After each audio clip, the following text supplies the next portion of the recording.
నమస్తే న్యూస్ 24 తెలుగుకి స్వాగతం. వార్తల్లోని ముఖ్యాంశాలు ఇప్పుడు చూద్దాం.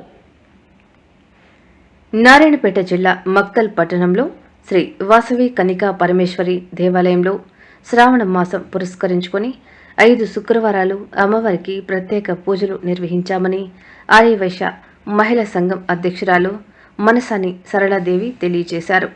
మొదటి శుక్రవారం నాడు 1,00,000 పుష్పాలతో అమ్మవారికి 1,00,000 పుష్పార్చన, 108 లలిత సహస్రనామాలతో అమ్మవారికి 1,00,000 పుష్పార్చన కార్యక్రమం ఆర్యవైశ్య మహిళలచే వైభవంగా నిర్వహించామని, అలాగే ప్రతి శుక్రవారం ప్రత్యేక పూజలు నిర్వహిస్తున్నట్లు తెలియజేశారు.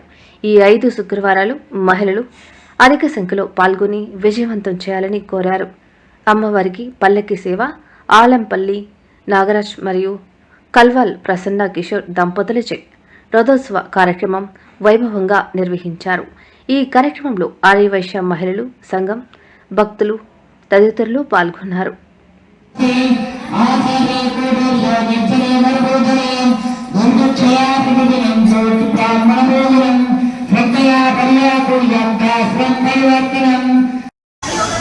ఆర్యవైశ్య సంఘాలందరూ కలిసి శ్రావణ మాసం సందర్భంగా పూజలు నిర్వహించాలనుకుని ఈ సంవత్సరము శ్రావణ మాసం 5 శుక్రవారాలు వచ్చింది. 5 శుక్రవారాలకు గాను ప్రతి ఒక్క వారము ఏదో ఒక పెద్ద పూజ ఉండాలని ఫస్ట్ రోజు 1,00,000 పుష్పార్చన, పూలతోనే లలితా సహస్రనామాలతో పూలతో అర్చించుకున్నాము. 108 అష్టోత్తరంలో కుంకుమతో అర్చన చేసుకున్నాము అమ్మవారికి.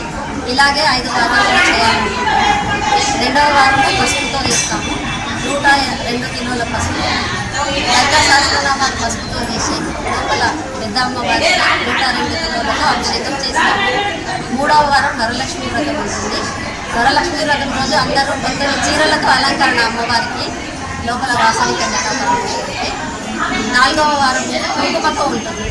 కుంకుమతో కూడా 102 కేజీలతో కుంకుమ అభిషేకం ఉంటుంది అమ్మవారికి. 5వ వారం ముత్యాలతో ఉంటుంది అమ్మవారికి అభిషేకం. చిన్న అమ్మవారికి ఉత్సవ విగ్రహాలు చేస్తాము. అలాగే 108 ముత్యాలు అష్టోత్తరంతో చేసి ఎవరింటికి వాళ్ళు తీసుకెళ్తారు. జై వాసవి.